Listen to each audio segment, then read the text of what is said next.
gutangira kuza turondera expertise zindi abo bigira ko ari bashoboye ibintu byose abahinu bakavyonona ejo bakagaruka mu bindi wapi ibikundi wavyonona wavuze tuzovuga tuti tuwatarahiro peyi yedaje kuhata no mushikiranganje wa mbere w'u Burundi Gervasi Ndirakobuca turaza agusubira tumwumvirize ivyo yatangaje. Ndabaramukije mwese banywanyi bacu mubana natwe mu makuru n'ibiganiro vya misi yose tuba turiko turabashikiriza kuri nomboresha kure yacu kandi yanyu ya ICTV yamboresha kuri mwehe rudende ibashikiriza amakuru n'ibiganiro vyose bitandukanye babivugwa vyagiye biratangazwa mu bimenyesha makuru muri ziba zagiye ziratangazwa n'abategetsi ivyo muba mwaranyegejwe zivugwa ku mbuga ngurukana bumenyi n'ibindi vyinshi n'ahandi ushobora kubironka atari kuri nomboresha kure yacu kandi yanyu ya ICTV. Perezida Ndayishimiye n'abarwizatunga 200 Washington kugira Uburundi buzamuke mu butunzi. Umukuru w'igihugu c'u Burundi Varisito Ndayishimiye yarakoranije ku mugoroba ukuru wa gatanu Washington muri leta zunze ubumwe za Amerika abarwizatunga bashika ku 200 bagizwe n'abanyamerika hamwe nabo mu Burundi bagiye bajanye na Perezida Ndayishimiye. Intumbero y'iryo huriro bise Burundi Investment Forum ni ukugira ngo kubijanye n'amasoko uburusho hamwe n'ibisata nyamukuru abo banyamitahe bakoreramwo. Muri iyo nama Perezida Varisito Ndayishimiye akaba yashimikiye cane ku burusho butangwa na leta arongoye ku barwizatunga bashaka kuza gukorera mu gihugu c'u Burundi.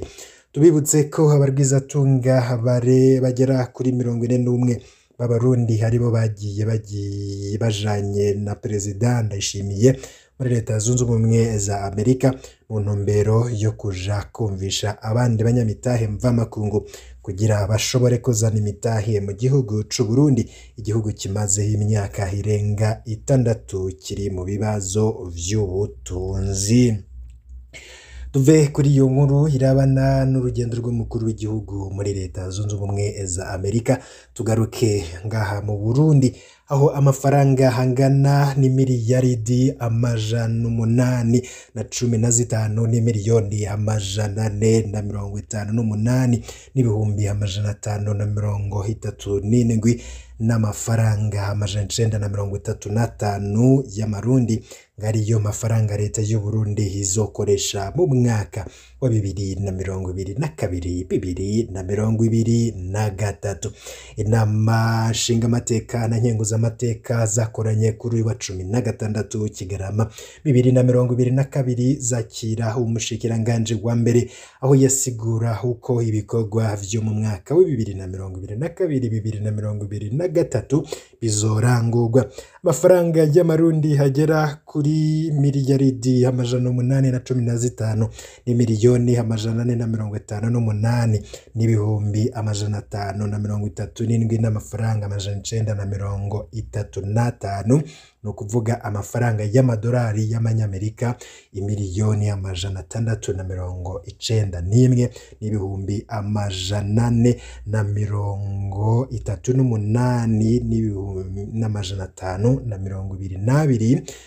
n'ibice 29 niyo yategekanijwe gukoreshwa. Bimwe mu vyashizwe imbere harimo igisata ca politike, igisata c'ubutunzi n'igisata c'imibano.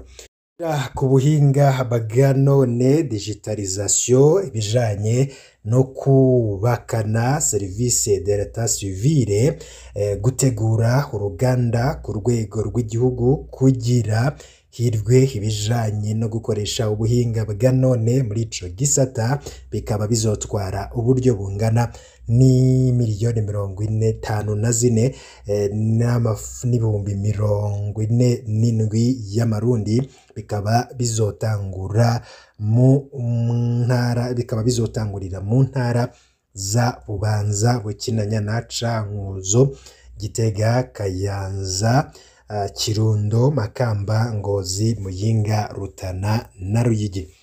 Kandi harimwo ugutunganya icirwa cerekana uburere bwokorerwamwo imigambi ijanye n'amahinguriro. Ico cirwa kikaba kizotwara uburyo bungana n'amafaranga y'amarundi miliyoni 150, kikaba kizokorerwa mu gihugu cose.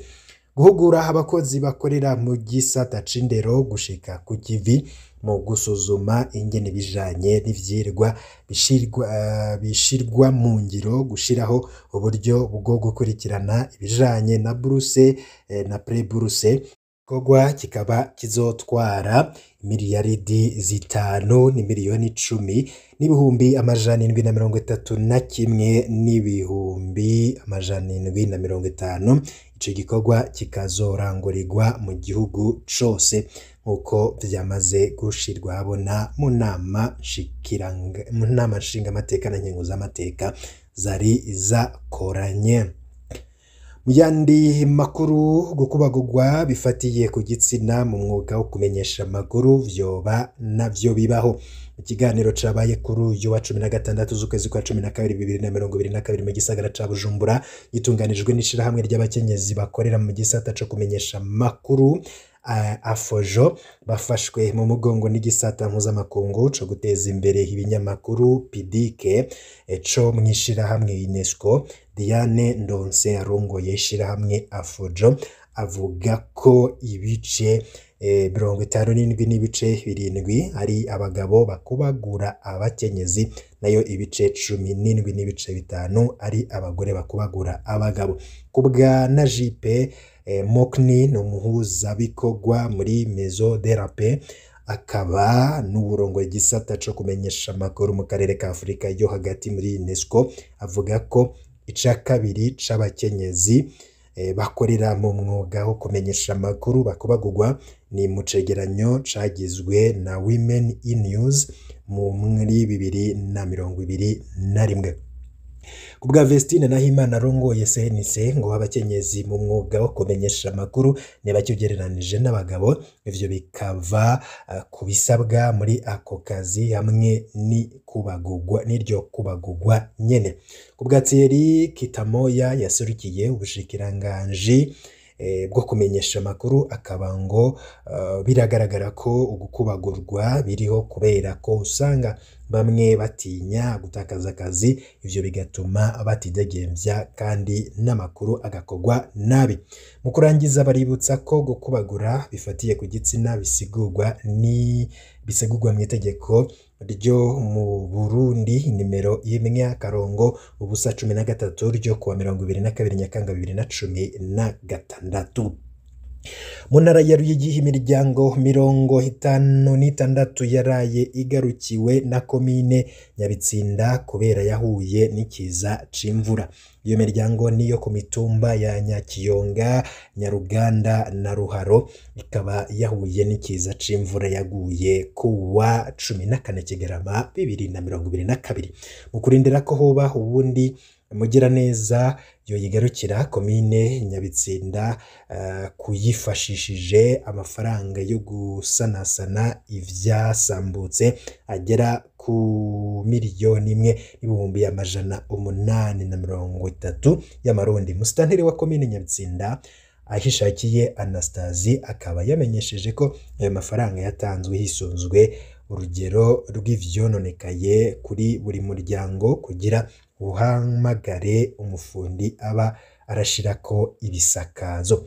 Naho rero mu vyononekaye harimwo n'imirima, iyo miryango irashima ko ako gafashanyo bamwe muri abo barimwo abatamakazi bakaba bavuga ko uwuri iwe atabura uko higa utwafungura bikaruta gusembera utera amananiza umubanyi narirya na mikoro ya none atari ikirenga. Mu yandi makuru ariko haravugwa cane mu ntara ya Cibitoke kubera yavugije cane iradiyo yaraciwe ihadabu y'amafaranga 100,000. vyabaye ku igenekerezo rya 14 Kigarama 2015. Don Divine Irakoze afise studio yaraciwe amande angana n'ibihumbi 100 kubera yarengeje urugero mu kuvuza iradio.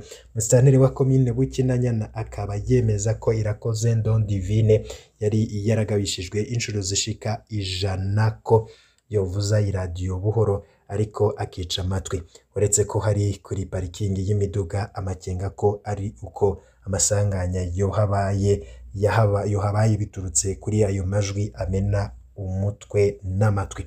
Uwo muyobozi ati abandi bafise amastudio bari baravyumvise baragabanya, we yavuza umurango nijoro n'abenegihugu begereye parikingi baravyidogera. Ivyo rero akaba ari vyo no kubwira. Twari twababwiye ko tuza kugaruka ku yandi makuru avugwa ari vyatangajwe n'umushikiranganje wa mbere w'u Burundi Gervais Ndirakobuca aragabisha abahawe isoko ryo kubaka urugomero Jeje Murembwe. Reka dukurikire Gervais Ndirakobuca. Ugahagararira igitandukanye n'icyo ikizoshikira rujya rugomero uzoca ukikorera. None n'umuhinga utari umuhinga uvuga uti iyi expertise ntayo nshoboye nimunyongereza abandi. Ibyo kuba kutabizi infrastructure kubushikiranje uri ngaha bashiremo abandi, kuko ikibazo twagiye tubagira umuntu aribohera ko ibintu atabizi techniquement agakurikira gusa nk'intamigiye kuri abatwara ingorane. Ijo nyuma ugasanga ibintu byakozwe n'akamaramazi. Ivyo rero aho sindabibwiwe ndabwiye ngaha gusa ntavyo gukurikira umuntu wese byahagarariye amenye ko ikizogenda nabi cyose iki gihugu kizokimubaza. Nuzowahagarariye resentere z'igihugu tuzoshaka tukaye kuhagarariye inyungu ziwawe. Ico rero tucumva ko twese tucyumvikane ko kirazira ko numva hari umuntu yatugiriye krendeye ati yamara ibintu ariko barakora nabi. Uro coordinateur di project twarungitseyo agashakira ngo ko bigendane uwo wundi aragwaye mu mutwe bamutware kwa mujana canye. Hari ibyo bantu bayaze barayaga hanyuma bahuye biratungana. Ico bire cyane ki uwo afise uwo bayaze ariko dinaterera ibyo mwayaze mwarahejeje. N'umusigombero leta niyihe nuguhagararira inyungu z'igihugu, inyungu zabe n'igihugu. Natoza kukubaza ngo twayaze yeka wapi kabisa mwarayaze mwarahejeje. Uno musi rero hagararira inyungu uvuga ati intumbero ari tumu guhagararira inyungu. Niya kubwira ati ibyo twayaze arabona gusinyiye wasinye nawe ibyo yasinyirizo bazobimubaza ko afite ibyo yasinye. Niba waragize agitetangaje ma waragikoze iyo agitetangaje mari kazi kawe mugabe cyonzi ibiganiro mwe n'ivyo namagi takunda kujamo murayaga hanyuma mukavugana hanyuma mugasangira agafana hanyuma nta kundi.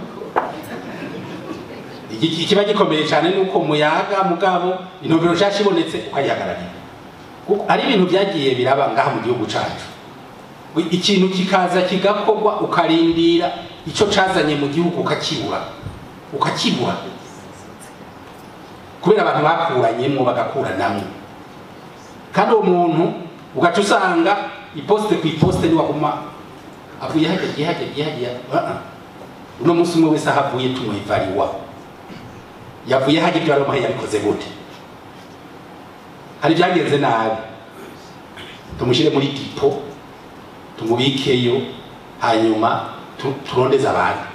Uno musi nugutangira kuza turondera expertise zindi abo bigira ko ari bashoboye ibintu byose abahinu bakavyonona ejo bakagaruka mu bindi wapi ibikundi wavyonona wavuze tuzovuga tuti tiwatarahiro peyi genda hajya kuhata gendo rindi amabandi n'abakore berekane ubuhinga bashoboye, kuko turafise abantu benshi bashoboye ivyuko harabwi ibicanke biriya kugira umuntu amucewe uno musi umwe wese nuwo bazoshira mu kintu akavuga ati je iki kintu naco nshoboye. Nuno musi nuwo bari coordinateur d'un projet akabona yuko muri iyo project aco arakura macu avuga ati navyo numva asabise message yuko avuga ati nokuri mbere ni murondera no coordinateur w'ijya project naho ndabimaze mu mwaka canke imyaka ibiri naco mbona no kuri mbere nta kuntu mbona ashobora kubitondesha neza bikagenda ku ntumbero ya leta. Iyo solution bari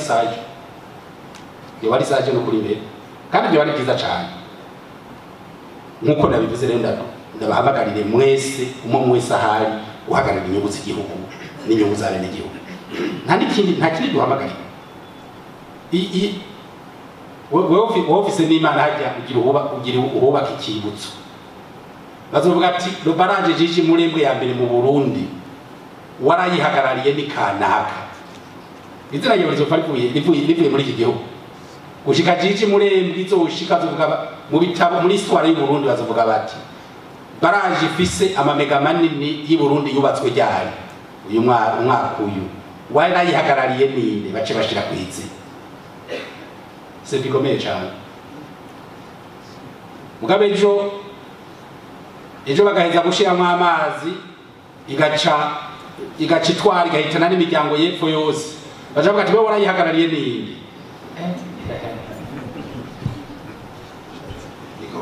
bigorana bica bigorana n'uruvyaro bavuga bati ujya mwana n'uwandi ati nimwe yarahagarariye ya Baranje imwe yatembagarana n'abantu ati ujya ni wese wabajya ingorane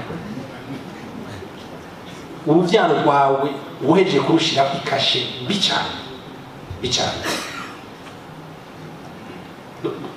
tugerageze aho turi rero tuhasige twandikisha amazina meza azotuma n'umwana wacu arenganye bavuga tujya mwana n'uwa kanaka kandi umuvyeyi wari ibintu yakoze muri iki gihugu hari icyo byafashije muri iki gihugu